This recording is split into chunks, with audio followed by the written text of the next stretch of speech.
नमस्कार मित्रांनो, मी अक्षय क्लिक मराठीमध्ये तुमचं स्वागत करतो। मित्रांनो, आता 2-3 दिवसातच 26 जानेवारी येते।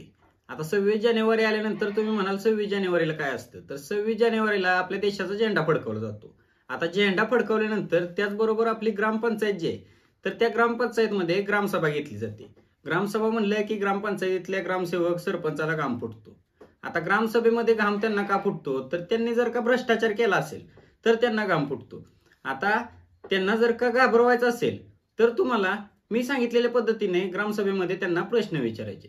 आता काय प्रश्न विचारायचे किंवा सरपंच ग्रामसेवक यांचा भ्रष्टाचार कशा पद्धतीने बाहेर काढायचा ती तुम्हाला आजच्या व्हिडिओच्या माध्यमातून सांगणार आहे।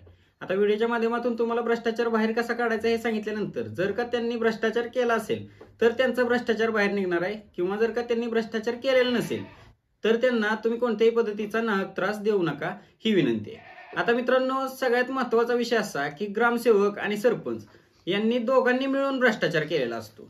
आता ज्यावेळेस भ्रष्टाचार ग्रामपंचायतमध्ये होतो त्यावेळेस सरपंच आणि ग्रामसेवक या दोघांच्या सहीनिशी हा भ्रष्टाचार होत असतो। म्हणजे चेक ज्यावेळेस काढतो आपण त्यावेळेस हा भ्रष्टाचार करताना त्या चेकवरती दोन्हीही सह्या असतात। आता ग्रामसेवक आणि सरपंच ज्यावेळेस सह्या करतात त्यावेळेस एखाद्या रकमेचा चेक असतो, एखाद्या मालाचा चेक असतो, तर तो माल जो आहे तो समजून चला की 200 रुपयाचा आहे आणि त्याचा चेक जो आहे तो ग्रामसेवक आणि सरपंचाने 500 रुपयाचा काढला, तर तुम्हाला या मालाचा जो कोटेशन असतं तर जी कोटेशनची प्रत असते तर ती ग्रामपंचायतमध्ये असते, तर ती कोटेशनची प्रत सुद्धा तुम्ही मागवू शकता।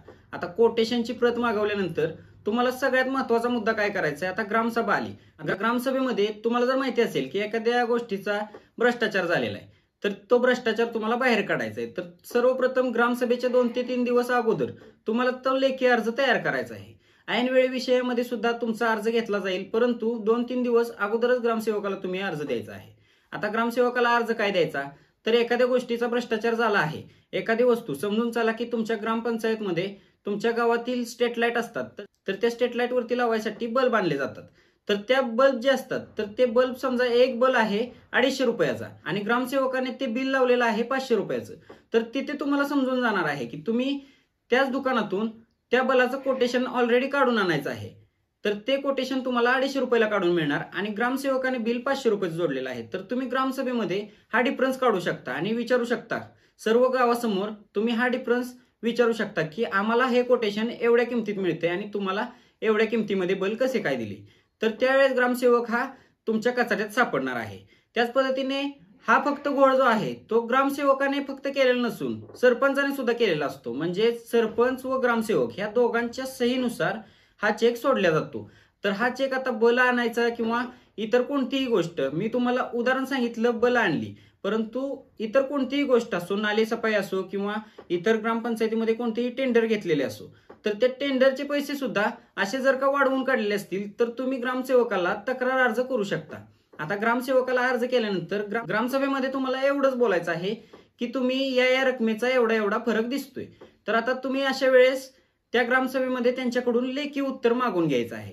लेखी उत्तर घेतलं त्यानंतर ना तुम्ही ह्या ग्रामसभेचा डायरेक्टली व्हिडिओ सुद्धा शूट करू शकता, तुम्हाला व्हिडिओ शूट करण्याची सुद्धा परवानगी आहे। आता या ग्रामसभेचा तुम्ही ज्यावेळेस व्हिडिओ घेतल्यानंतर तुम्हाला भरपूर अशा पद्धतीचे तिथे कारणे येतात, म्हणजेच ग्रामसेवक बोलू शकतो की तुम्ही व्हिडिओ घेऊ नका किंवा काय, तर तुम्ही त्यांना स्पष्ट सांगू शकता की शासनाने आम्हाला व्हिडिओ घेण्याचे अधिकार दिलेले आहेत। आता व्हिडिओ घेतला, त्यांचा भ्रष्टाचाराबद्दल तुम्ही बोलला, तरी सुद्धा ग्रामसेवक तुम्हाला वेडवाकडं किंवा आडगं बोलत असेल तर तुम्ही डायरेक्टली पंचायत समितीला त्यांची तक्रार करू शकता। आता त्यांची तक्रार कशी करायची, तर पंचायत समितीमध्ये टीपीओ असतात, तर त्या टीपीओ म्हणजेच विस्तार अधिकारी, त्यांच्याजवळ जाऊन तुम्ही ग्रामसेवकांची तक्रार करू शकता।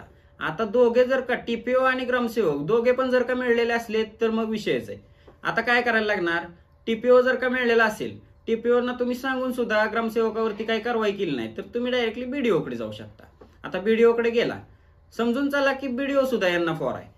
ग्रामसेवक, बीडीओ आणि टीपीओ हे तिघे देखील यामध्ये फॉर असतील आणि ग्रामसेवकावरती टीपीओ आणि बीडीओ हे दोघेही कारवाई करत नसतील तर तुम्हाला पुढचा सुद्धा मार्ग असतो, तर तुम्ही सीईओ म्हणजे जिल्हा परिषदला जाऊ शकता आणि तिथे देखील या तिघांचीही तक्रार करू शकता।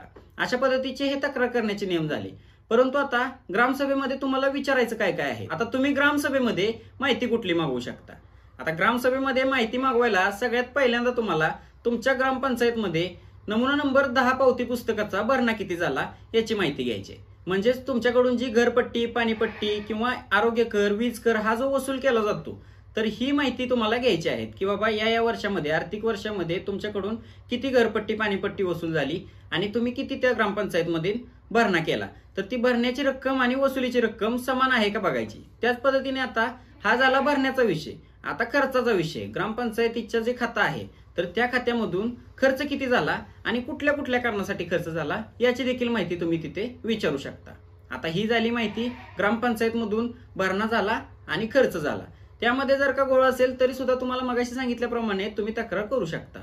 आता ही झाली याची माहिती. त्याच पद्धतीने तुमच्या गावामध्ये विकास कामे आतापर्यंत कुठली कुठली झाली याची देखील तुम्ही माहिती घेऊ शकता. आता विकास कामाबद्दलची माहिती जर का तुम्ही घेतली तर विकास कामे कोणकोणती झालेली आहेत त्याची इस्टिमेट MB जी आहे तर ती देखील तुम्ही ग्रामसेवकांना, सरपंचांना मागू शकता.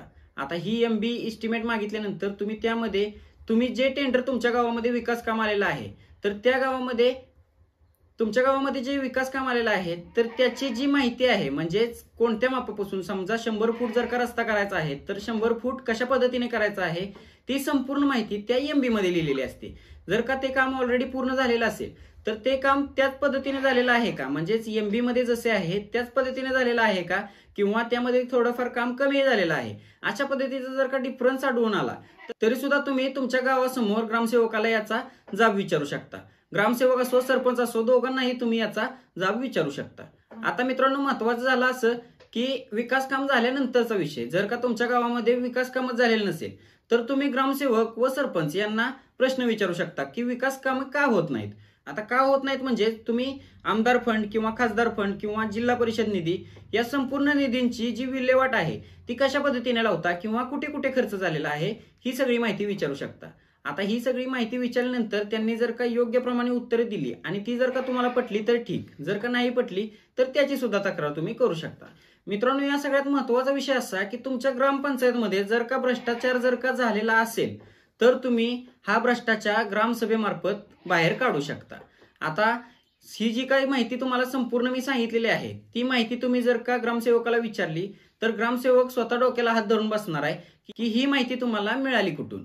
आता तुम्हाला ग्रामसेवक किंवा सरपंच यांच्याबद्दल संपूर्ण माहिती, अशी तक्रार करण्याची माहिती किंवा विकास कामांची माहिती जर का सगळ्यात अगोदर पाहिजे असेल, त्याच पद्धतीने ग्रामपंचायत बद्दल किंवा विविध प्रकारच्या योजनांबद्दल सगळी माहिती जर का सर्वप्रथम तुमच्या व्हॉट्सअपला पाहिजे असेल तर तुम्ही व्हॉट्सअपला आमच्या जॉईन होऊ शकता. डिस्क्रिप्शन मध्ये लिंक दिलेली आहे, तिथून तुम्ही व्हॉट्सअपला जॉईन होऊ शकता. त्याच पद्धतीने आपल्या चॅनलवर जर का नवीन आला असाल तर चॅनलला लगेच सबस्क्राईब करून ठेवा, जेणेकरून नवनवीन माहिती आम्ही आपल्यापर्यंत पोहोचवत राहतो. भेटूया मित्रांनो अशाच एका नवीन व्हिडिओमध्ये. तोपर्यंत जय हिंद, जय महाराष्ट्र.